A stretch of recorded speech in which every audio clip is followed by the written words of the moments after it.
I'd like to introduce our next guest who graduated at Northern Illinois University and gained commission through the Air Force ROTC program. During his military career, he served as a Wing Group Squadron and Expeditionary Squadron Commander. His final assignment was at Headquarters U.S. Air Force Base in the Pentagon. In 2014, he retired as a Brigadier General. His personal awards include the Air Force Distinguished Service Medal, 2 Legion of Merits, and 2 Bronze Stars. In 2016, he was elected to serve Nebraska in the U.S. House of Representatives. In D.C., he is known to be a pragmatic lawmaker who works with the people on both sides of the aisle. He worked to ensure Afghan refugees entering the country under humanitarian parole can access traditional resettlement services. He also established For Country Caucus, a group of military veteran members who strive to create a Congress that is less polarized, more efficient, and is more trusted by Americans. This year, Congressman Bacon established a new military quality of life panel on the House Committee on Armed Services, which will focus on issues such as food insecurity and access to child care. Ladies and gentlemen, the Honorable Don Bacon. Thank you. Appreciate it, sir. Thank you, sir. I'm grateful to you. Thank you. Good morning, ladies and gentlemen. It's so great to see you.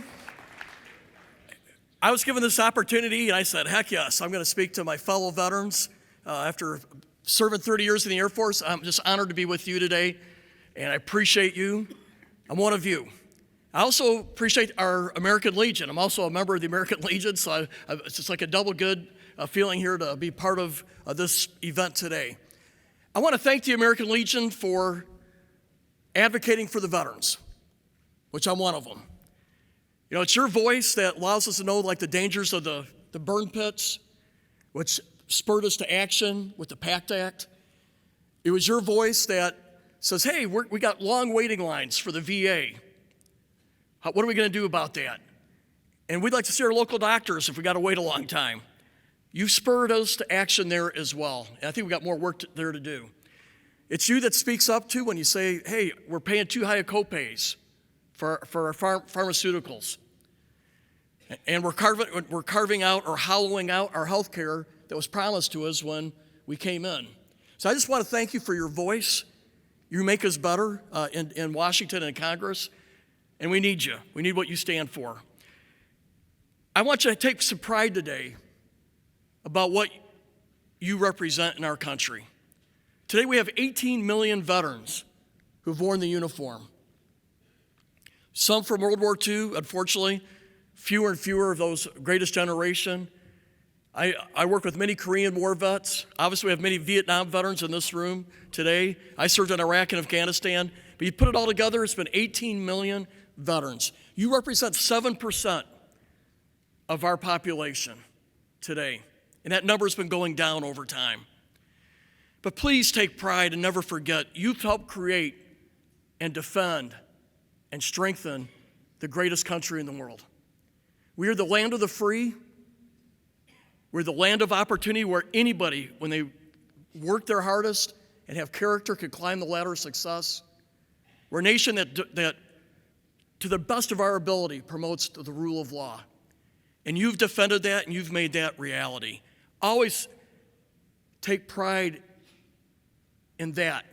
I know I surely do with myself. And if you look back at the history of our country, we've had 41 million Americans who served in the military, going all the way back to 1776. And out of that, we'll never forget that 1.2 million made the ultimate sacrifice to defend our country. A reminder that this freedom is never free. So my main message I want to say to you today is, one, yes, please have pride, but two, America still needs you. We need the spirit of the veteran more and more in our national discourse. Today, too many in America see right and left, and that they're even looking at fellow Americans as the biggest adversary or enemy. This is undermining the greatest country in the world. Most veterans don't have that worldview. We have the worldview that it's our faith and America first. over party and partisanship. When we served in the military, we didn't say, are you a Republican or Democrat? When we dug that trench, we were fixing aircraft, whatever it was that we did. We were Americans solving problems together, and we need more of that in our country today. When I look at a review of our country and the problems facing us, these are the four big issues I see. One, we have a rising China that's nearing our GDP, that wants to replace us as the world superpower, a country that does not share our values. They have 1 million Uyghurs in concentration camps. They're doing forced sterilizations. They strip the freedoms from people in Hong Kong. They're doing predatory trade. They're stealing our technology. They're investing billions in our country to leverage influence. But it's just not China. We have Russia and Ukraine, an unprovoked, unjust war, crimes against humanity. We have Iran, North Korea. You can go on and on. America can't do this alone. We're going to have leadership that inspires alliances and allies to defend our values. But this is a critical issue. The rising China, this is a problem that's going to face the next generation and for decades to come. But on top of that, we have a $32 trillion deficit. And if we do nothing, and Social Security is going to go insolvent, Medicare is going to go insolvent, that's unacceptable. If we do nothing, our mandatory spending alone will drive a $19 trillion deficit in the next decade. It's going to take leadership to solve this. The spirit of the veteran that says we're going to get this done for America and not get hung up on partisan debate and argument. We have an education issue that we got to get our arms around. If we want our children to learn the trades and STEM, we're going to have to elevate our game. And I see that as a national challenge now. And part of this is only 22% of our youth can qualify to get in the military today because of physical fitness, testing, whatever it may be. Our youth and our education and developing life skills is a challenge that our country has to face as well. And then finally, the fourth issue that makes all of this other things harder is the gross divide that we have in our country today, that we have to work together to solve these other issues.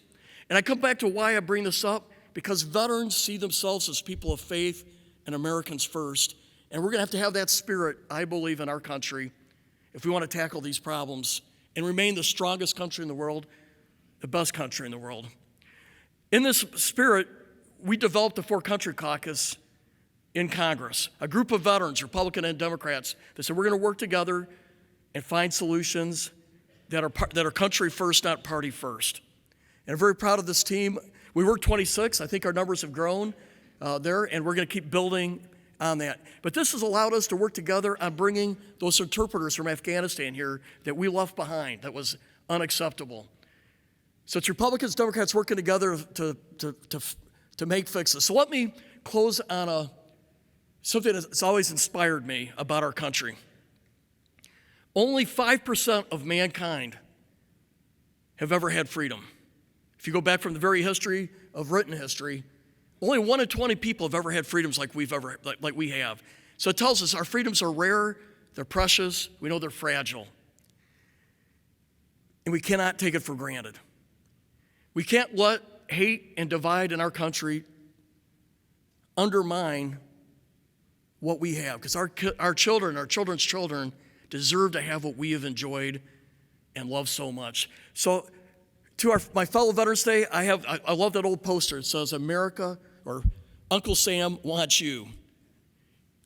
Uncle Sam still needs you and your voice.